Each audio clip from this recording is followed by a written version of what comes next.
ওকে, hello everyone. আজকে আমরা SSC Comilla board 2025-এর প্রিপজিশন কোয়েশ্চেনটি সলভ করব। সো সলভ করার আগে আমাদের 4টি প্রিপজিশন আমরা জেনে নিই। সো ডিভয়েড অফ অর্থ বঞ্চিত বা শূন্য। লে ডাউন অর্থ জীবন উৎসর্গ করা। টেক পার্ট অংশগ্রহণ করা। সুপড অন অথবা আপন অর্থ ঝাঁপিয়ে পড়া। সো বলা হচ্ছে যে love for motherland is inherent dash man, যে মাতৃভূমির প্রতি মানুষের ভালোবাসা, মাতৃভূমির প্রতি ভালোবাসা ইজ ইনহেরেন্ট, এটা কি সহজাত, এটা সহজাত, যা স্বাভাবিকভাবেই একজন মানুষের মধ্যে থাকে। ওকে, ইনহেরেন্ট এটার পর আমরা প্রিপোজিশন ব্যবহার করব is inherent in man.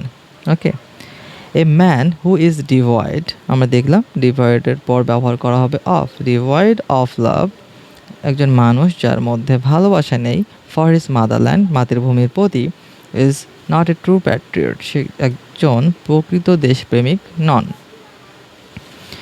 A genuine patriot loves his motherland, একজন প্রকৃত দেশপ্রেমিক কী করেন, তার মাতৃভূমিকে ভালোবাসেন। Dash the core of his heart, core of his heart বলতে বোঝানো হচ্ছে অন্তরের অন্তঃস্থল থেকে ভালোবাসেন। এখানে আমরা প্রিপোজিশন ব্যবহার করব from the core of his heart. He dedicates, তিনি কী করেন, ডেডিকেট করেন, উৎসর্গ করেন his whole life dash the service of his own country, তার নিজের দেশের প্রতি তিনি তার পুরো জীবনটা উৎসর্গ করেন। এই জায়গাতে আমরা ব্যবহার করব dedicates his whole life to the service of his, okay, dedicates his whole life to the service of his own country. Okay, next he is prepared, তিনি প্রস্তুত থাকেন।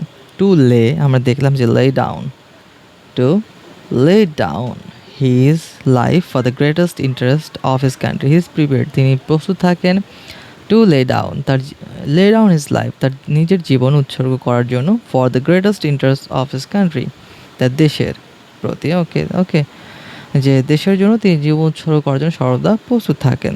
দে টুক পার্ট, আচ্ছা, টেক পার্ট মানে অংশগ্রহণ করা। They took part in fighting for the country our enemy, আচ্ছা, against our enemy, আমাদের শত্রুদের বিরুদ্ধে। তাহলে এখানে আমরা ব্যবহার করতে পারবো এগেনস্ট। দে টুক পার্ট, আচ্ছা, এখানে একটা সেন্টেন্স ছিল যেটা একটু অমিট হয়ে গেছে। এখানে বলা হচ্ছে দে বলতে কি আমাদের ফ্রিডম ফাইটার্সদের কথা বলা হচ্ছে। They took part in fighting for the country against our enemy, আমাদের শত্রুদের বিরুদ্ধে তারা যুদ্ধে অংশগ্রহণ করেছিলেন। দে নেভার রিট্রিট করা মানে পিছু হটা, রিট্রিট অর্থ পিছু হটা। They never retreated dash the battle field, যে যুদ্ধের ময়দান থেকে তারা পিছু ফেরেনি। তাহলে এখানে ব্যবহার করব retreated from the battle field rather than supposed, আমরা অন দেখলাম, অথবা আপনও ব্যবহার করা যেতে পারে। সুপড অন দ্য এনিমি, যে বরং তারা কী করেছে, তারা সুপড অন করেছে শত্রুদের ওপর, ভ্যালিয়েন্টলি সাহসিকতার সাথে বা বীরত্বের সাথে শত্রুদের ওপর কী করেছে, ঝাঁপিয়ে পড়েছে। দেয়ার স্যাক্রিফাইস উইল এন্ড, তাদের যে আত্মোৎসর্গ সেটা কী হয়ে যাবে, উইল এন্ড শেষ হয়ে যাবে।